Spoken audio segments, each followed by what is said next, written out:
శృతిస్మృతిపురాణానాం ఆలయం కరుణాలయం నమామి భగవత్పాదం శంకరం లోకశంకరం శంకరం శంకరాచార్యం కేశవం బాదరాయణం సూత్రభాష్యకృతౌ వందే భగవంతౌ పునః పునః. దూరమేతే విపరీతే విశూచి అవిద్యాయా చ విద్యేతి జ్ఞాత అని కఠా ఉపనిషత్తు ఇటువంటివి.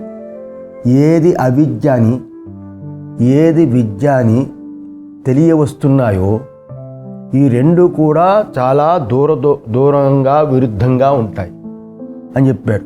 నచేదిహాదీ మహతీ వినష్టి అని కేనోపనిషత్తు కూడా చెప్పింది. ఇక్కడ తెలియకపోతే మహానష్టము అని చెప్పింది.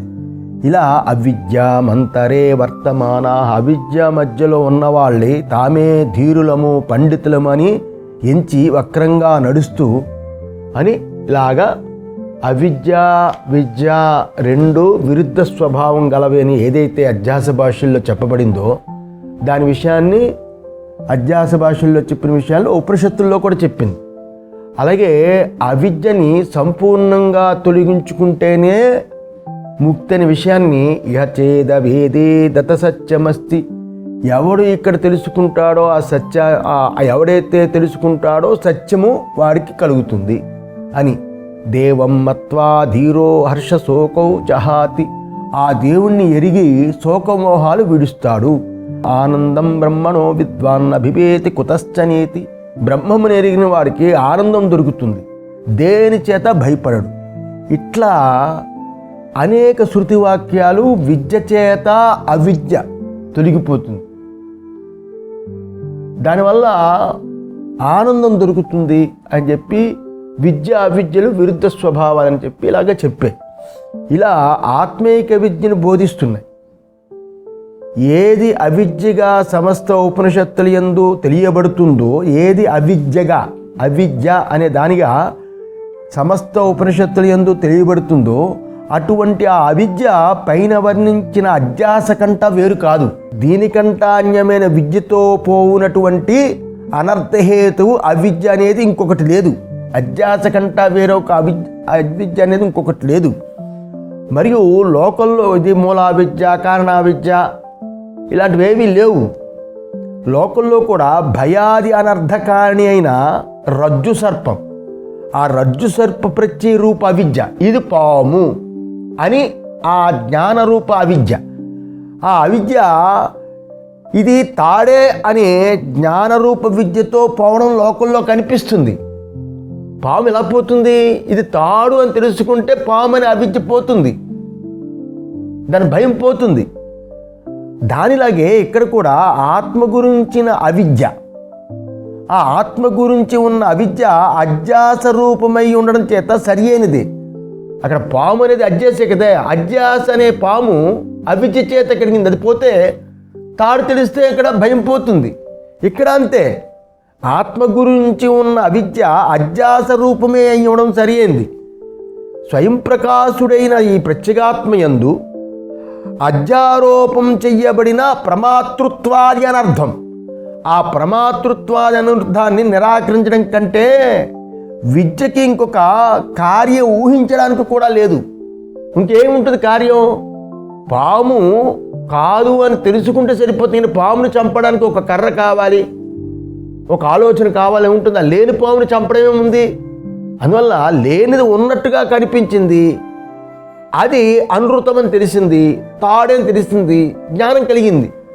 ఇక్కడ అంతే, అధ్యారోపించబడిన ప్రమాతృత్వాది అనర్థము ఏదైతే ఉందో ప్రత్యేగాత్మయందు నిరాకరించడం కంటే ఇంకొక విద్య లేదు. విద్యకి ఇంకొక కార్యం ఊహించడానికి కూడా లేదు. ఇలా అధ్యారోప దశలోనూ ఆత్మ స్వయం ప్రకాశుడై ఉంటాడు. తాడు తాడుగానే ఉంటూ పాముగా తోస్తుంది, కానీ తాడు మారి పాముగా అయిపోదు. అలాగే అధ్యారోప సమయాల్లో కూడా ఆత్మస్వరూపంగానే ఉంటుంది, అది తనకు తానుగానే ప్రకాశిస్తూ ఉంటుంది. అందువల్ల ఆ కారణం చేత సమస్త వేదాంతాలు ఆత్మీకత్వ విద్య ప్రతిపత్తి కోసం ప్రారంభించింది. అలా ప్రారంభించడం చేత విద్యకు అవిద్యను తీసివేయడం కంటే వేరైన పని లేదు. ఇంకా అవిద్యను విద్య చేత తీసేయడమే. అందుచేత కూడా అధ్యాస కంటే అవిద్య వేరుగా చెప్పబడలేదు. కాబట్టి అధ్యాస వర్ణన శాస్త్ర సంగతమే సిద్ధిస్తుంది. ఇంతవరకు శాస్త్ర రచనతో ముందు ఎలా కుదిరిందో, శాస్త్రం అంటే ఉపనిషత్తులని కోట్ చేసి చూపించాడు కదా, ఎలా కుదిరిందో చెప్పాం. ఏమని? జ్ఞానాభావము మరియు సంశయ జ్ఞానము, జ్ఞానాభావము మరియు సంశయ జ్ఞానము, ఈ రెండు కూడా అవిద్యా శబ్దము చేతనే చెప్పబడ్డాయి. విద్య చేత నివర్తించబడుతుంది. జ్ఞానాభావము సంశయ జ్ఞానము రెండు అవిద్య చేతనే చెప్పబడ్డాయి, విద్య చేత నివర్తించబడతాయి. అయినప్పటికీ విపరీత గ్రహణ రూప అధ్యాస అంటే వేరుగా తప్పుగా తెలుసుకోవడం, అటువంటి రూపం గల అధ్యాస లేకుండా ఈ జ్ఞానాభావము సంశయభావము అనే రెండు అనర్థం అవడం కుదరదు. విపరీత గ్రహణం అయినప్పుడే కదా సంశయం కలుగుతుంది, అదా ఇదా అని. విపరీత గ్రహణం కలిగేటప్పుడు కదా జ్ఞాన అభావం అయిపోతుంది. ఈ రెండు కూడా, ఈ అనర్థాలు విపరీత గ్రహణం రూప అధ్యాస లేకుండా ఈ రెండు అనర్థాలు కుదరవు. కాబట్టి అధ్యాసనే ఉపనిషత్తులు అవిద్యగా ఉపదేశిస్తుంది అని భాష్యకారుల అభిప్రాయం. ఎందుకంటే జ్ఞానాభావ సంశయ జ్ఞానాల్ని అవిద్యగా భాష్యకారులు ఘంటాఘోషంగా చెప్పడం కింద వాక్యంలో చూపిస్తున్నాం. ఎలాగా? తమసోహి ప్రత్యయ ఆవరణాత్మకత్వాత్ అవిద్యా విపరీతగ్రాహక సంశయ ఉపస్థాపక అగ్రహణాత్మకో వా వివేక ప్రకాశభావే తద్ అభావాత్ తమసే చ ఆవరణాత్మకే తిమిరాదిదోష సతి అగ్రహణాదే అవిద్యా ప్రత్యయస్య ఉపలబ్ధే. విపరీత గ్రహణము కానియండి, విపరీత గ్రహణము అగుగాక, లేదా సంశయాన్ని ముందు తెచ్చిపెట్టేది అవుగాక, లేదా అగ్రహణ రూపమైన అవుగాక, ముసుగు రూపంగా ఉంది కాబట్టి ఇది తమో రూపకంగా ఉంది.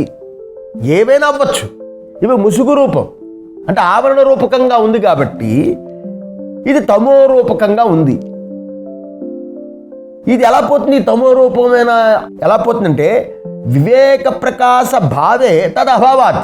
వివేకమైన తెలివి రాగానే అది ఉండదు, తద్ అభావాత్. అందువల్ల తమసేచ ఆవరణాత్మకే తిమిరాది దోష సత అగ్రహణాదే. అందువల్ల ముసుగు రూపమైన ఆవరణ రూప తిమిరాది దోషం ఉన్నప్పుడు, కంటికి తిమిరాది దోషం ముసుగు రూప ఆవరణ పొర ఉన్నప్పుడు అగ్రహణాది రూప అవిద్యాత్రం కనబడుతుంది. కంటికి పొర ఉన్నప్పుడు మనకు వస్తువు ఉన్నట్టుగా ఎలా కనిపించదో, అలాగే అగ్రహణ రూప తిమిరి దోషం ఉన్నప్పుడు అగ్రహణ రూప అవిద్యాత్రయము కనబడుతూ ఉంటుంది అన్నాడు. అంటే ఏంటి? అవిద్య 3 రూపాలుగా కనిపిస్తుంది. అందుకని 4వ రూపం చెప్పలేదు. 3 రూపాలంటే 3గా సంశయమైనా అవిద్యే, విపరీత గ్రహకమైనా అవిద్యే, అగ్రహణమైనా అవిద్యే. 3 రూపాలుగా తోస్తుంది. ఏ రూపంతో వచ్చినది అగ్రహణం, అది అవిద్యే. అందువల్ల అవిద్య 3 రూపాలుగా తోచడము అది చూడగానే అనిపిస్తుందే కానీ నిజంగా కాదు. అవిద్య 3 రూపాలుగా తోచడం అనేది అది ఆ సమకాలంలో అలా తోచడమే కానీ అది చూడగానే అలా అనిపిస్తుంది, అలా తోచడం. అంతేగాని అది నిజం కాదు కదా. కంటి పొర కప్పినప్పుడు 2 చంద్రులు కనిపిస్తాయి, అలా తోస్తుంది కానీ నిజం కాదు కదా. ఇది అంతే. ఎందుకంటే సంఖ్యయే అవిద్యా కల్పితమవుతుంది. 3 రూపాలు అనేది కాదు ఇక్కడ. 3 రూపాలుగా తోస్తుంది, ఏదో ఒక రూపం, లేకపోతే 3 రూపాలుగా తోస్తుంది అంతే. ఇక్కడ సంఖ్య తీసుకోకూడదు, సంఖ్యయే అవిద్యా కల్పితం కాబట్టి సంఖ్య కాదు ఇక్కడ తీసుకోవాల్సింది. 3 రూపాలుగా తోస్తుంది. అందుచేత ఒక అవిద్యయే 3 రూపాలు కలిగి ఉన్న దాని వలె తోస్తుంది అనేది తత్వం. దీనినే వార్తికారులు అజ్ఞానం సంశయత్వాన్నో మిథ్యాజ్ఞానాత్ తథైవచ తయోస్తత్వ వివక్షాయాం అజ్ఞానం తత్వముచ్యతే. మనకి సంశయ జ్ఞానము ఉండడం చేతను, మనకి సంశయ జ్ఞానం ఇదా అదా అని సంశయం, ఆ సంశయ జ్ఞానం ఉండడం చేతను, భ్రాంతి జ్ఞానము ఉండడం చేతను ఆ రెండి తత్వం ఏమని చెప్పవలసి వస్తుందో అజ్ఞానమే వాటి తత్వమని చెప్పబడుతుంది. అదేందా, సంశయ జ్ఞానము ఉంది, భ్రాంతి జ్ఞానము ఉంది. ఈ రెండు, సంశయ జ్ఞానం భ్రాంతి జ్ఞానము, ఆ రెండింటిని తత్వం ఏమని చెప్పవలసి వస్తుంది అంటే అజ్ఞానమనే చెప్పాల్సి వస్తుంది అంటున్నాడు వార్తికాలు. రెండు అజ్ఞానమే అని వారే రాశారు. బృహదాన్య వార్తికం 1:4:40 అర్థమైంది నాన్న అంతే. అయితే వార్తికారులు జ్ఞానాభావమే ఇచ్చట వర్ణించడం ఎందుకంటే కేవలం మిథ్యాజ్ఞానము ప్రమాణము కాదు. ఇక్కడ వార్తికారులు జ్ఞానాభావమే ఇక్కడ వర్ణించారు. ఇందువల్ల సంశయ జ్ఞానం ఉండడం చేత మరియు భ్రాంతి జ్ఞానం ఉండడం చేత, సంశయ జ్ఞానము భ్రాంతి జ్ఞానము ఈ రెండు తత్వం, ఈ రెండిటి యొక్క తత్వం ఏమిటి, సంశయ జ్ఞానము భ్రాంతి జ్ఞానము ఈ రెండిటి యొక్క తత్వం ఏమిటి అని ఎవరైనా చెప్పదలిసి వస్తే అజ్ఞానం అనే చెప్పాలి. అజ్ఞానం అంటే జ్ఞానాభావం. ఈ జ్ఞానాభావం ఇక్కడ వర్ణించడం ఎందుకంటే కేవలం మిథ్యాజ్ఞానము ప్రమాణం కాదని చెప్పే బాటమతస్థులు, మిథ్యాజ్ఞానం అనేది ప్రమాణం కాదంటారు వాళ్ళు. మిథ్యాజ్ఞానం ప్రమాణం కాదని చెప్పే బాటమస్తుల యొక్క దురాగ్రహాన్ని నిరాకరించడం. మిథ్యాజ్ఞానం ప్రమాణం కాదని వాళ్ళు అంటారు. మిథ్యాజ్ఞానం అంటే తప్పు తెలివి. ఎందుకంటే తప్పు తెలివి చెప్పారు కదా, భ్రాంతి జ్ఞానం అన్నా తప్పు తెలివి అన్నా ఒకటి, రెండు అజ్ఞానమే అన్నారు. అందువల్ల మతస్థుల యొక్క దురాగ్రహాన్ని నిరాకరించడానికి ఎటు చూసిన అధ్యాస వర్ణన శాస్త్ర సంగతమే అని తెలుస్తుంది. అధ్యాస వర్ణన శాస్త్ర సంగతం. అధ్యాస అంటే భ్రాంతి ప్రత్యయమన్నా, మిథ్యాజ్ఞానమన్నా, మిథ్యాప్రత్యయమన్నా ఇవన్నీ అధ్యాస. అందులో అధ్యాస అనేది ఏదైతే అధ్యాస భాష వచ్చిందో అది శాస్త్ర సంగతమే. వార్తికాలు కూడా చెప్తున్నారు అజ్ఞానమే అది అని. ఇక అధ్యాస వర్ణన సూత్ర సంగతి ఎలాగా, శాస్త్ర సంగతి చెప్పాడు, ఉపనిషత్తు అన్ని కోట్ చేసి చెప్పాడు, వార్తికాన్ని కోట్ చేసి చెప్పాడు. సూత్ర సంగతి ఎలాగా అంటే సూత్రాల్లో ఉన్న విషయం ఎలాగా అధ్యాస వర్ణన చెప్తున్నాడు. అథాతో బ్రహ్మ జిజ్ఞాస అని వచ్చింది. అథాతో బ్రహ్మ జిజ్ఞాస అని రాబోతుంది మొదటి సూత్రం. అథాతో బ్రహ్మ జిజ్ఞాసని అజ్ఞానము జ్ఞానముతో పోతుందని సూచించడం కోసం. అథాతో బ్రహ్మ జిజ్ఞాస అజ్ఞానము జ్ఞానముతో పోతుంది అని సూచించడం చేత మళ్ళీ అధ్యాసాతిరిక్త అంటే అధ్యాస కంటా వేరుగా అజ్ఞానమే లేదు అని చెప్పడం చేత అథాతో బ్రహ్మ జిజ్ఞాస అనేది అజ్ఞానము జ్ఞానంతో పోదు. బ్రహ్మ జిజ్ఞాస అంటే అర్థం ఏంటి? బ్రహ్మముని జిజ్ఞాస చేయడం. ఎందుకు బ్రహ్మ జిజ్ఞాస చేయడం? బ్రహ్మయందున్న అజ్ఞానం తొలగించుకోవడానికి జిజ్ఞాస అని చెప్పాడు. అందుకని సాధన కాదు కదా, అక్కడ క్రియ కాదు కదా జిజ్ఞాస. అందువల్ల అజ్ఞానము జ్ఞానముతో పోతుంది. జిజ్ఞాస అనేదే జ్ఞానం అని సూచించడం చేతను మళ్ళీ అధ్యాస కంటా వేరుగా అజ్ఞానము లేదు అని చెప్పడం చేతను తద్గుణసారత్వాత్ తత్ వ్యపదేశ ప్రాజ్ఞవతిని సూత్రం 2:3:29. జీవుడు తద్గుణసారత్వాత్ అంటే జీవుడు ఆ బుద్ధ్యాదుల గుణములే సారంగా కలవాడవడం చేత అని ఆ సూత్రానికి అర్థం. జీవుడనేవాడు ఆ బుద్ధ్యాదులు ఏవైతున్నాయో ఆ గుణాలచే అవే సారంగా అయి ఉన్నాడు కాబట్టి జీవుడయ్యాడు. ప్రాజ్ఞవతు పరమాత్మకి ఉపాధి సంబంధం ఉండడం చేత ఆయా రూపాదులు చెప్పినట్లు ఆ యందు అణుత్వాదులు ఉపదేశించబడ్డాయి అని సూత్రార్థం. అర్థం ఏంటి? ఇక్కడ అంతఃకరణ గుణాధ్యాస చేతనే ఆత్మకి సంసారం వచ్చిందని అర్థం. ప్రాజ్ఞుడు అంటే పరమాత్మ, ఉపాధి సంబంధం చేత అంటే ఉపాధి అంటే ఇక్కడ అంతఃకరణ సంబంధం చేతనే ఇక్కడ అంతఃకరణ సంబంధం చేతనే ఆ అంతఃకరణ గుణాధ్యాస చేతనే ఆత్మిక సంసారిత్వం వచ్చింది. అది తద్గుణసారత్వాత్ అని దానికి తద్విపదేశ ప్రాజ్ఞవత్ అంటే అర్థం ఏంటి? అంతేగాని స్వతహాగా లేదని ఉద్ఘోషించడానికి చేత ఇవి స్వతహాగా ఈ అధ్యాసని లేనే లేదు, స్వతహాగా లేనే లేదు. అది తెచ్చిపెట్టుకున్నదే కానీ నిజంగా స్వతహాగా లేనే లేదని ఉద్ఘోషించడం చేత ఈ అధ్యాస వర్ణన సూత్రసంగతమే. అయితే జన్మాద్యస్యయతః, ఎవడి యందు సృష్టి స్థితి భంగములు కలుగుతున్నవో వాడెవడు? శాస్త్రయోనిత్వాత్, వాడు శాస్త్రం చేత తెలియబడతాడు. జన్మాద్యస్యయతః శాస్త్రయోనిత్వాత్ అని జగజ్జన్మాది కారణమైన పరమేశ్వరుడు శాస్త్రము చేత తెలియబడతాడు. జగజ్జన్మాది కారణమైన పరమేశ్వరుడు శాస్త్రము చేత తెలియబడతాడు, అనుమానం చేత తెలియబడడు. కుండని సృష్టించేవాడు కులాలుడు ఒకడు ఉండాలి అనేది అనుమానం. శాస్త్రం చేత తెలియబడతాయి జగత్ జన్మ సృష్టి స్థితి భంగములు ఎవడు ఎందుకు కలుగుతున్నవో వాడెవడు? శాస్త్రయోనిత్వా, శాస్త్రం చేత తెలియబడుతుంది. ఆప్తుల చేత కాదు, శాస్త్రం చేత తెలియబడుతుంది. అటువంటి పరమేశ్వరుడు శాస్త్రం చేత తెలియబడుతున్నాడు.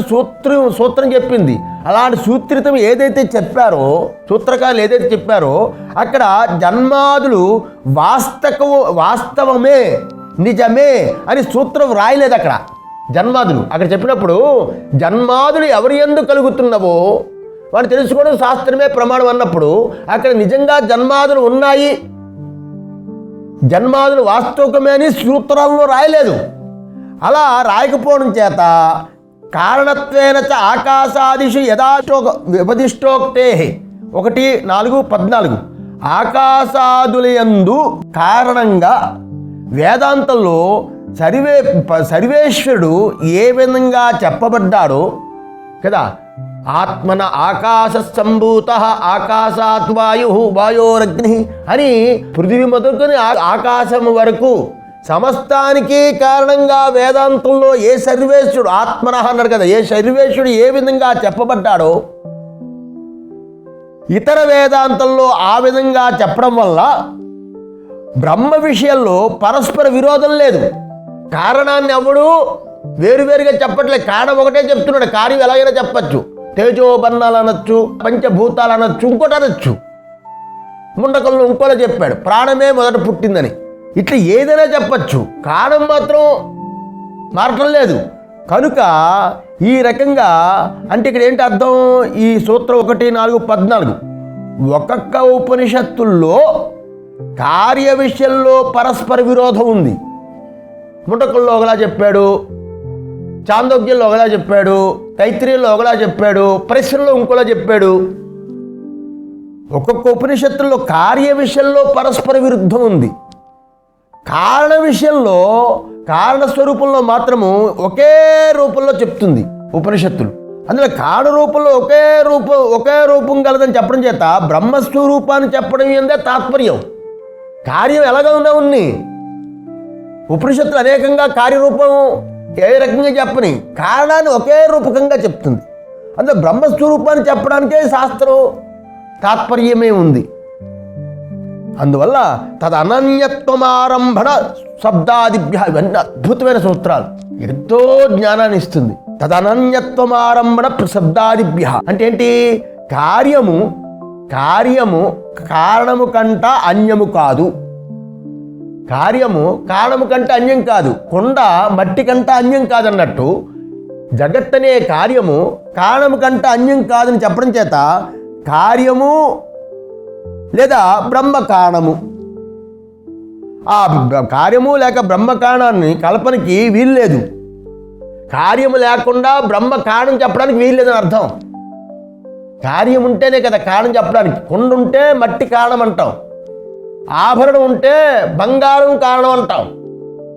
కార్యం అనే జగత్తు కనిపిస్తుంది కాబట్టి కారణం అని చెప్తాం పరమాత్మని. ఈ జగత్తుకి కారణం ఎవరు? పరమాత్మ. ఎవరు చెప్పారు? శాస్త్రయోనిత్వాత్. ఇలా కారణం కల్పనకి వీలు అవ్వదు కార్యం లేకుండా బ్రహ్మ కారణం చెప్పడానికి. మరియు తత్తు సమన్వయాత్, వేదాంత వాక్యాలు వాటి అందలి పదాలు బ్రహ్మస్వరూపాన్ని మాత్రం తెలియడం ఏందే సమన్వయం అని చెప్పడం. తత్తు సమన్వయ, తత్ అంటే బ్రహ్మ, సమన్వయాత్ అంటే వేదాంత సూత్రాన్ని వేదాంత సూత్రాలు ఏవైతే ఉన్నాయో, ఉపనిషత్తులన్నీ ఏవైతే ఉన్నాయో సమన్వయాత్, తత్వ సమన్వయాత్, బ్రహ్మమును తెలియజేయడానికే సమన్వయ వాక్యాలు అయి ఉన్నాయి. అందులో జగత్కారణత్వం ఏదైతే ఉందో, జగత్కారణత్వం కూడా దాని స్వరూపం తెలియజేయడమే ఉద్దేశం. జగత్కారణత్వాన్ని ఎందుకు ఒప్పుకున్నారు? అది అధ్యాసే. కార్యకారణాలు రెండూ మిథ్యాస్వరూపమే. కార్యం ఉన్నప్పుడు కారణంగా అనిపిస్తుంది, కార్యమే లేనప్పుడు దేనికి కారణం?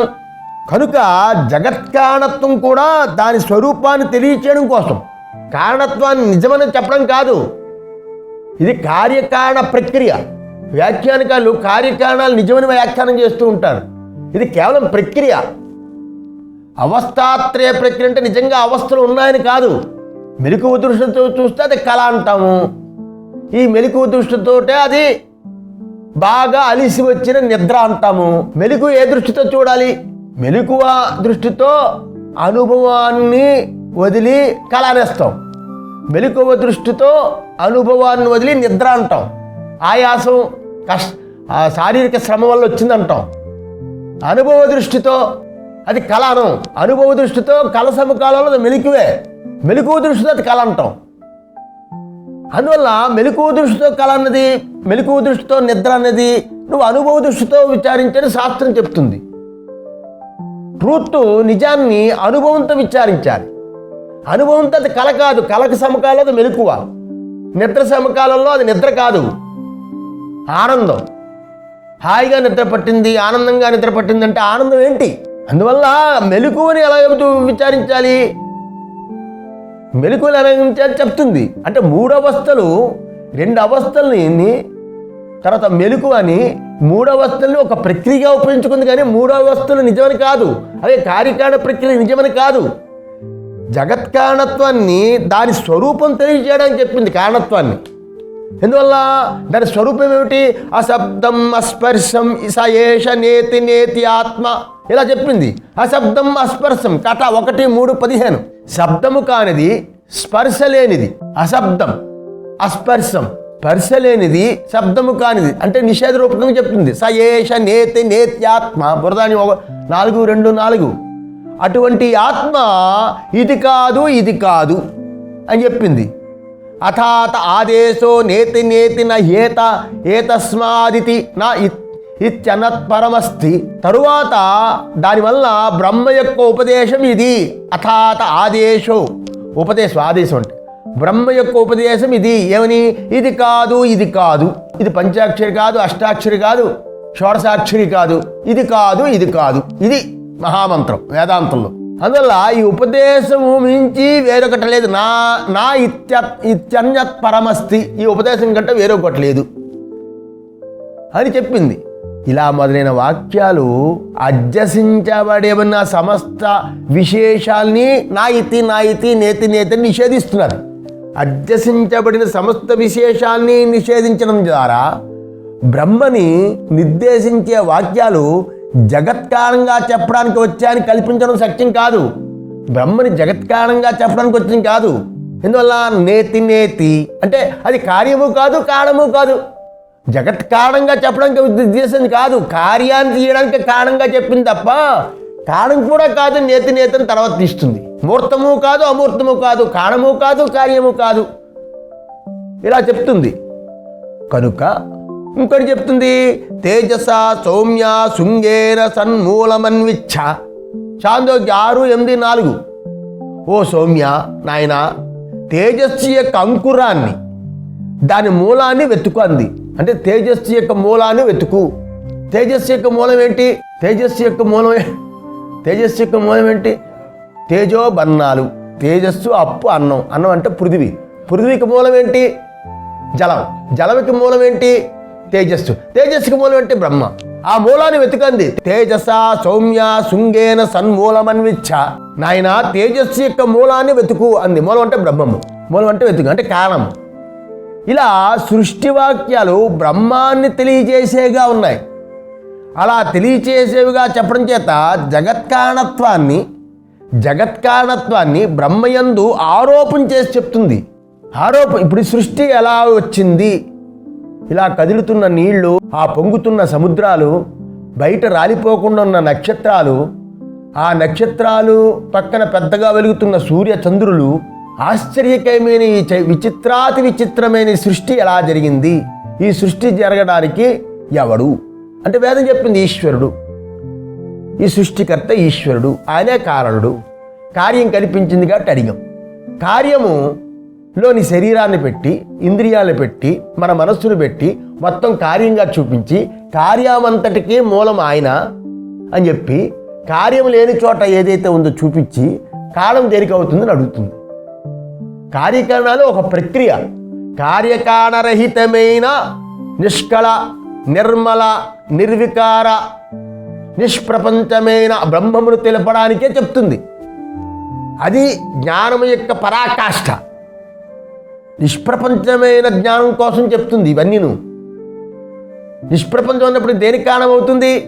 అందువల్ల జగత్ కారణాన్ని బ్రహ్మయందు ఆరోపణ చేసి దానిని అపవాదం చేయడం ద్వారా బ్రహ్మము తెలియచేయడం సూత్రకారుల యొక్క ఇష్టమై ఉంది.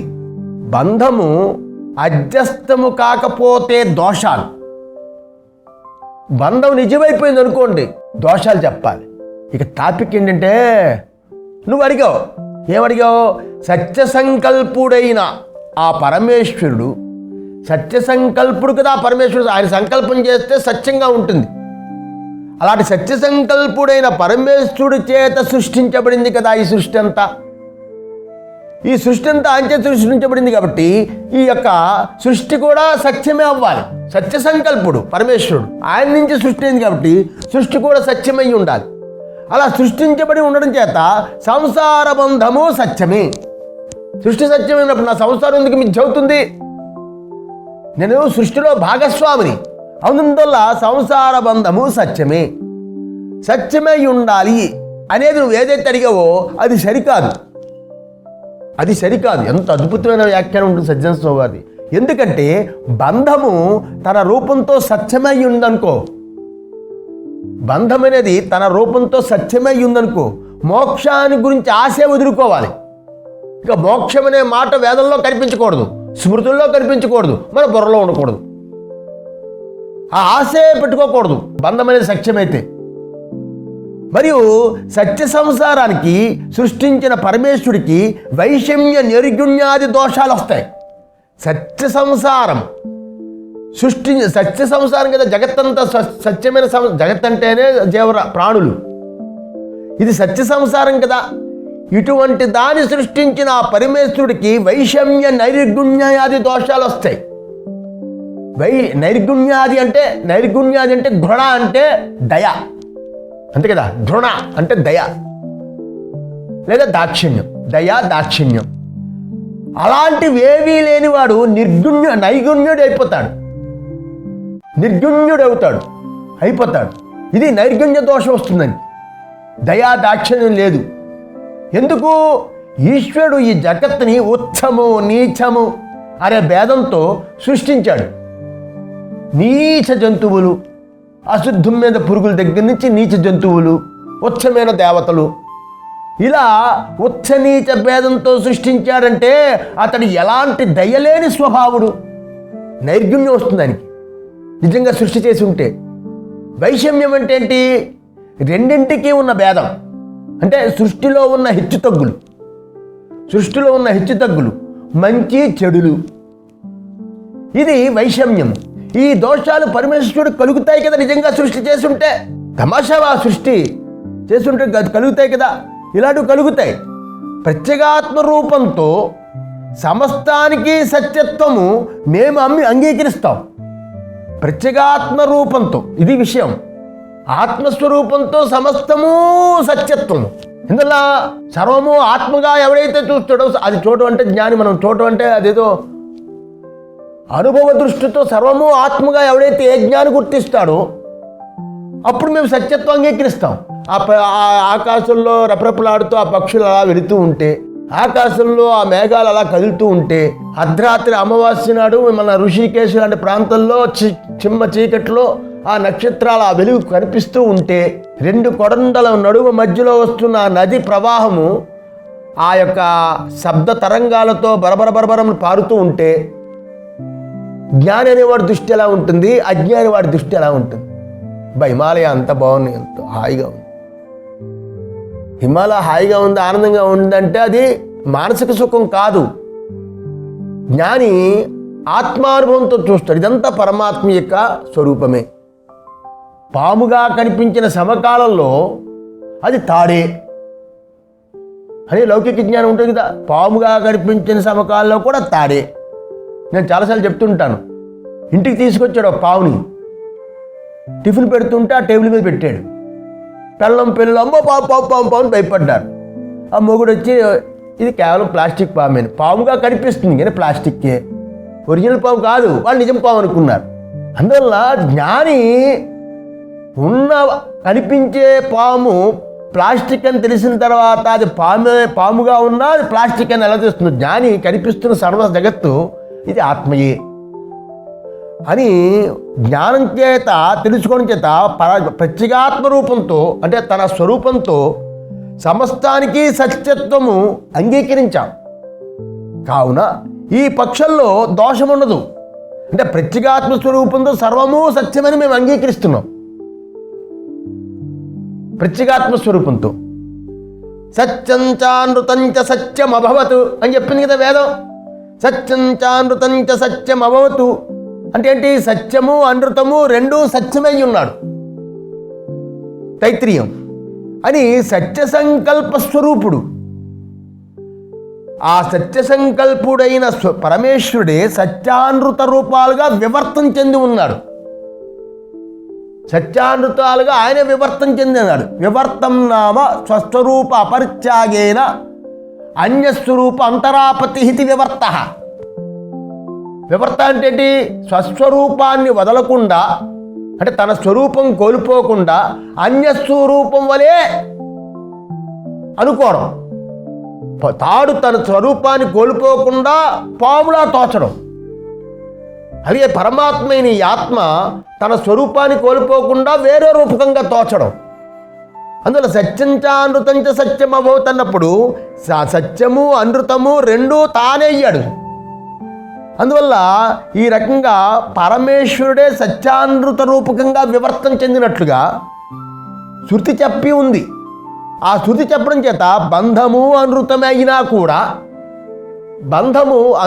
అయినా కూడా ఆయన సత్య సంకల్పానికి హాని ఏమీ ఉండదు. రెండు ఆయన అయి ఉన్నాడు కదా. శృతే చెప్పింది సత్యంచ అనృతంచ సత్యం అభవతు. అందువల్ల బంధం అనృతమైన ఆయన సత్య సంకల్పానికి హాని ఉండదు. అందువల్ల లేకపోతే నువ్వు నిజంగా జరిగిందని అన్నావు అనుకో, ఆయనకి నైర్గుణ్యాది వైషమ్య దోషం వస్తుంది.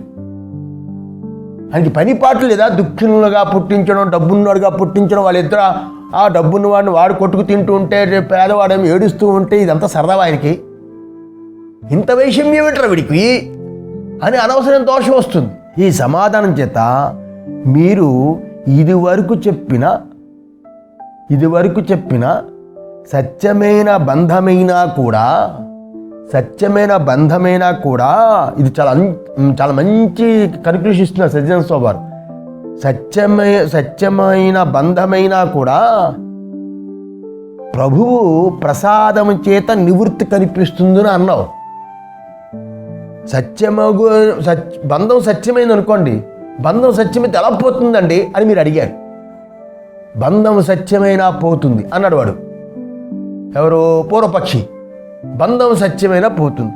ప్రభువు అనేవాడు, ప్రభు అంటే రాజు ప్రసాదం చేత నివృత్తి కనిపిస్తుంది. ప్రభు అంటే ఈశ్వరుడు. ఆయన యొక్క అనుగ్రహం చేత బంధం నివృత్తి అవుతుంది. అందువల్ల బంధ నివృత్తికి కారణమైన ముక్తి కూడా, బంధ నివృత్తికి కారణమంటే ముక్తి కదా. బంధ నివృత్తికి కారణమైన ముక్తి కూడా బంధమిథ్యాత్వాన్ని అపేక్షించదు. వాడు అందం బంధ నివృత్తి. ఎవరు? పూర్వపక్షి అన్నాడు కదా, బంధ నివృత్తికి కారణమైన ముక్తి. బంధం నివృత్తి అవ్వాలంటే ముక్తే కదా కారణం. ఆ ముక్తి కూడా బంధమిథ్యాత్వాన్ని కోరదు కదా. బంధాన్ని నివృత్తి చేస్తుంది కానీ బంధం మిథ్యా అబద్ధము అని చెప్పదు. ఆయన అనుగ్రహం ఉంటే బంధం తొలగిపోతుంది. అనుభవించాను ఇది మిథ్యా అని ఎలాగంటుంది? దాని నుంచి నన్ను విడుదల చేస్తుంది ఆ పరమేశ్వరుడు అనుగ్రహం చేత. అందులో బంధమిథ్యత్వాన్ని కోరదది అని ఏదైతే చెప్పావో నువ్వు అదేదైతే చెప్పావో అది కూడా సమాధానం చెప్పిందే అయింది. మేము ఏదైతే చెప్పామో అదే అవుతుంది. ఎందుకంటే కేవల విద్య చేత పోయేటటువంటిది తప్పకుండా అధ్యస్థమై ఉండాలి. తప్పు తెలివి చేత పాము కనిపించింది, తప్పు తెలివి తొలగించే జ్ఞానం చేత తాడని తెలిసింది. అలాగే విద్య చేత పోయేటటువంటిది అవశ్యంగా అది అధ్యస్థమై ఉండాలి. అందువల్ల రాజు ప్రసాదం చేత, రాజు యొక్క అనుగ్రహం చేత, అంటే ప్రభువు అంటే ఈశ్వరుడి యొక్క అనుగ్రహం చేత బంధ విముక్తి కలిగినా కూడా, ఒకవేళ ఈశ్వరుడి యొక్క అనుగ్రహం చేత బంధ విముక్తి అయిపోయింది అనుకోండి, అయినా కూడా ఇంకొక అపరాధము చేత తిరిగి బంధించబడడం అనేది ఎవడూ నివారించలేడు. ఇంకొక అపరాధం చేత బంధం కలగచ్చు. ఇప్పుడు ఒక మహాపాపం చేశామండి, ఉపపాతకం ఏదో పాపం చేసామండి, కాశీ వెళ్ళి అక్కడ ప్రాశ్చిత్కరం చేసి మణికణిక ఘాటు అవి అక్కడ స్నానాలు చేసి అఘవర్షణ సూక్తంతో స్నానం చేసి అవన్నీ చేసి మన పారిశ్చిత్తం చేసుకున్నాం. అమ్మయ్య ఆ పాపం తొలగించుకున్నానని ట్రైన్ ఎక్కువ వచ్చేసావు. వచ్చిన తర్వాత పాపం చేయకుండా అలా ఉండిపోతావా? మళ్ళీ పాపాలు చేస్తాం, మళ్ళీ ప్రాశ్చిత్తం. భగవంతుడు అనుగ్రహం ఉంటే బంధ నివృత్తి చేయొచ్చు. ఇంకొక అపరాధం చేత తిరిగి మళ్ళీ బంధం వస్తుంది, అది ఎవరు నివారించలేము. అందువల్ల ఈశ్వర ప్రసాదమైనా కూడా అవిద్య అధ్యాసని నివారించడం ద్వారానే బంధం తీయడం అవుతుంది. అధ్యాసని తొలగించడం ద్వారానే బంధము తీయడం ఇష్టమవుతుంది. కానీ ఈశ్వర ప్రసాదమైనా కూడా ఇంకొక విధంగా కాదు. ఒకసారి జ్ఞానం కలిగితే అజ్ఞానం అనేది మరి మళ్ళా రాదు. జ్ఞానం కలిగితే ఇంక అజ్ఞానం రాదు. ఒకసారి తప్పు చేసి దాని నుంచి విముక్తి కలిగింది అనుకోండి ప్రాశ్చిత్తం వల్ల, మళ్ళా తప్పు వల్ల మళ్ళా దానివల్ల పాపం రావచ్చు. ప్రాయశ్చిత్తం ఆత్మజ్ఞానమే. జ్ఞానం కలిగితే మళ్ళా తప్పు జరగదు, మళ్ళీ అధ్యాస జరగదు. అధ్యాస జరిగినట్లుగా ఎండమావి యందు నీరు తోచినప్పుడు ఇది నీరు కాదు ఎండమావి తెలిసినప్పుడు మళ్ళా ఇంకొక రోజు అది ఎండమావి నీరులా కనిపించినా అది ఎండమావేరా అని జ్ఞానం ఉన్నట్టు ఆ జ్ఞానం కొట్టేస్తూ ఉంటుంది అధ్యాసని. మళ్ళీ అధ్యాస తీసేయక్కర్లేదు. ఒకసారి జ్ఞానం కలిగితే అధ్యాసని తొలగిస్తూ ఉంటుంది, అది తొలగిస్తూ ఉంటుంది. అందుకని గీతాభాష్యం 10:10లో దదామి బుద్ధి యోగం తం ఏన మాం ఉపయాంతి తేషాం ఏవానుకాం పార్థ మహమజ్ఞానజం తమః నాశయామ్యాత్మభావస్థో జ్ఞానదీపేన భాస్వత. పరమాత్మ చెప్పాడు, శ్రీకృష్ణ పరమాత్మ 10:11 సరి అయిన జ్ఞానము ఉన్న బుద్ధియోగం చేత, సరి అయిన తెలివి కలిగిన బుద్ధియోగం చేత ఏది నన్ను పొందుతావో అన్నాడు. దధామి బుద్ధియోగం తం ఏన మాం ఉపయాంతి తే అన్నాడు. సరి అయిన తెలివి ఉన్న బుద్ధియోగం చేత ఏది నన్ను పొందుతారో అటువంటి బుద్ధియోగం నేను నీకు కలిగిస్తాను అన్నాడు శ్రీకృష్ణ పరమాత్మ అర్జుడికి. తేషాం ఏవానుకంపార్థ మమ మజ్ఞానజం తమః. నా భక్తులకి ఏ విధంగానైనా శుభం కలగాలని దయతో అజ్ఞానం కలిగిన మిథ్యాప్రతీతి రూపమైన మోహాంధకారమైన ప్రకాశమైన వివేక ప్రత్యయమైన జ్ఞానదీపం చేత నాశనం చేస్తాను. నాశయమ్యాత్మ భావస్థో జ్ఞానదీపేన భాస్వత. నా భక్తులకి ఏ విధంగానైనా శుభం కలగాలి అని దయతో అజ్ఞానం చేత కలిగిన మిథ్యాప్రతీతి రూపమైన మోహాంధకారాన్ని ప్రకాశ రూపమైన వివేక ప్రత్యయ జ్ఞానదీపం చేత నాశనం చేస్తాను అన్నాడు. అంటే జ్ఞానం చేతనే నాశనం చేస్తాను, వాడు అంధకారమైన అధ్యాసని అని చెప్పడం మిథ్యాప్రతీతి అన్నాడు. ఇలా భగవంతుడే చెప్పాడు. అది అనుగ్రహం. అయితే జ్ఞానము చేత అధ్యస్తమైన బంధము నశించగా ముక్తి ఇంకేమీ అపేక్షించదు. అంతే, బంధము తొలగిపోవడమే ముక్తి, ఇంకేం కోరదు. కాబట్టి జ్ఞాన సమకాలంలోనే శరీరాదులు పోతాయి అని ఏమి శంకించారో జ్ఞాన సమకాలంలోనే శరీరాలు పోవాలి. జ్ఞానము చేత అధ్యస్తమైన బంధం నశించిపోతుంది కదా, నశించిపోగా ముక్తి ఇంకేమీ కోరదు. కాబట్టి ఇంకా శరీరం ఎందుకు? జ్ఞానం కలిగిన సమకాలంలో శరీరం పోవాలి అని ఏమైతే శంకించారో అది కూడా మరీ చాలా చిన్న విషయం శంకించారు. శరీరం కూడా పోవాలి. ఎందుకంటే అసలు అధ్యస్తము కానిది శరీరము కానీ ఇంకొకటి కానీ ఉన్నది అనేది మేము అంగీకరించాం కదా. అధ్యస్తం కానిది శరీరం అవ్వచ్చు, ఏదైనా అధ్యస్తం పోతుంది అంటే జ్ఞానం చేత అధ్యస్తమైనది సర్వము పోతుంది అంటే ఇంకా మేము చెప్పేది ఏంటి? శరీరం కానీ ఇంకోటి కానీ ఏదో ఒకటి ఉండిపోతుందని మేము అనం కదా. అలా మేము అంగీకరించాం. అలా పరమార్థంగా ఉన్నాయంటే కదా అవి పోవతాయేమో అని భయపడదు. ఏంటి జ్ఞానం కలవడం ఎందుకంటే పిల్లలు చేయాలి ఏంటి? ఇంకా నేను కేదారు బద్రి గంగోత్రి పాదయాత్ర పెట్టుకున్నాండి. అప్పుడే నాకు జ్ఞానం కలిగిపోయి నేను ఆ పాదయాత్ర ఆగిపోతే ఒక్కసారి చూసి ఆ దేవుడిని చూసి చచ్చిపోతానండి. అంతవరకు శరీరం ఉండనియండి. ఒరే, ఆత్మజ్ఞానం కలిగింది అంటే అధ్యస్తమైన శరీరం అవ్వచ్చు, ఏదైనా సమస్తము తొలగిపోతుంది. పరమార్థంగా ఉన్నాయి అంటే కదా అది పోతాయేమో అని భయపడాలి. ఇది ఎంత అద్భుతమైన మాట. స్వయంగా భాష్యకారులు ఏమన్నాడంటే సశరీరత్వస్య మిథ్యాజ్ఞాన నిమిత్తత్వాత్, అది విషయం. సశరీరత్వం, శరీరం అన్నది ఏదైతే ఉన్నదో అది మిథ్యాజ్ఞాన నిమిత్తం, తప్పు తెలివి చేతనే కలుగుతుంది. అందువల్ల సర్వదా ఈ అధ్యాసవర్ణన సూత్ర సంగతమే అవుతుంది. ఆత్మజ్ఞానం కలిగిన శరీరం అనేది తోస్తుంది, మనకి నిజమని అవుతుంది, వాడికి తోస్తుంది, జ్ఞానికి తోస్తుంది. తోచేది ఏదైతే ఉందో అది అధ్యస్తమే అని తెలుసు వాడికి. అందులో సశరీరత్వము తప్పు తెలివి చేత కలిగింది అని జ్ఞానం వరకు ఉంటుంది. అందుకని శరీరంతో తాదాత్మ్యం ఉండదు. కనుక ఈ రకంగా ఆత్మీకత్వ విద్యా ప్రపత్తియే శంక. ఆత్మీకత్వ విద్యను తెలియచెయ్యడానికే సమస్త ఉపనిషత్తులు వచ్చాయి. దాని మీద సంశయం. అవిద్యని సమూలంగా నాశనం చేయడానికి కావలసింది ఆత్మీక విద్య. సమూలంగా అవిద్యను నాశనం చేయడానికి వచ్చింది ఆత్మీక విద్య.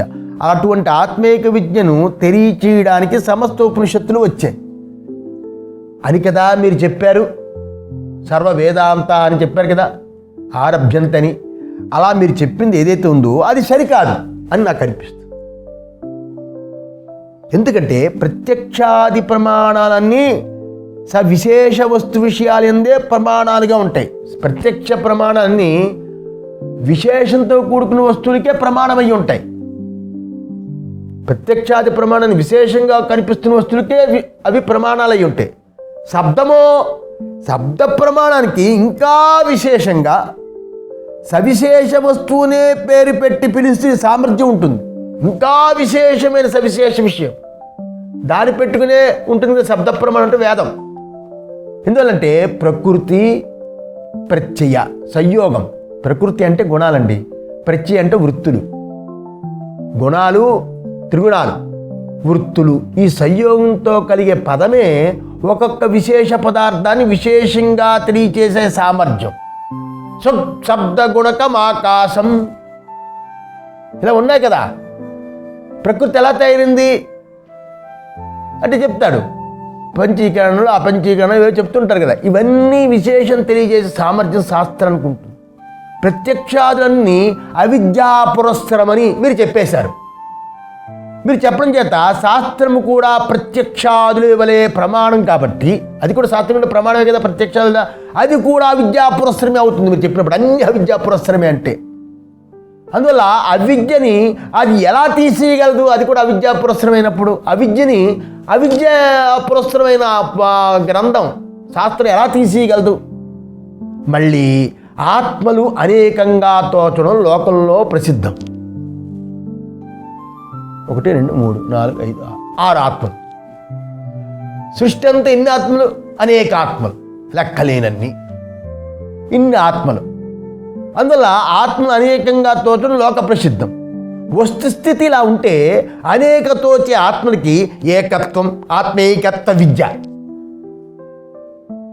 ఆత్మలు అనేకంగా తోస్తూ ఉంటే ఏకత్వం చెప్పడానికి వేదాంతం వచ్చిందని చెప్పడం ఏ రకంగా సరిపోతుందండి? ఇక ఆత్మ బ్రహ్మలకి ఏకత్వం అస్సలు కుదరదు. ఆత్మ బ్రహ్మ, బ్రహ్మత్వే బృహత్వాత్, బృహు అనే ధాతువు నుంచి వచ్చింది.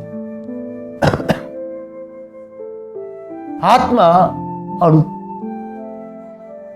ఇలా ఉన్నప్పుడు ఆ ఆత్మ బ్రహ్మాలకి ఏకత్వం అస్సలు కుదరదు అని శృతులు అలా చెప్తున్నాయి. ఏమని? య ఆదిత్యే తిష్టన్నాదిత్యాదంతరో యమాదిత్యో న వేద యస్యాదిత్య శరీరం య ఆదిత్యమంతరో యమయతి. ఏమంది? ఎవడైతే ఆదిత్యుడి యందు ఉన్నవాడై, ఎవడైతే ఆదిత్యుడిలో ఉన్నవాడై ఆదిత్యుడి కంటే లోపల ఉన్నాడో, ఆదిత్యుల్లో ఉన్నాడు, ఆదిత్యుడి కంటే లోపల ఉన్నాడు. ఎవడు ఆదిత్యుడిని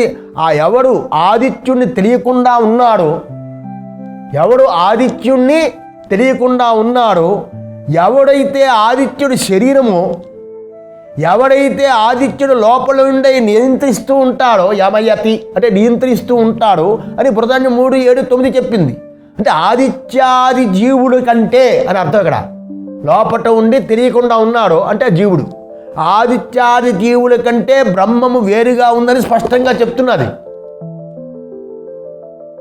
మళ్ళా సూత్రాలు యందు అధికంతు భేద నిర్దేశాత్ అని వేదాంత సూత్రం 2:1:22.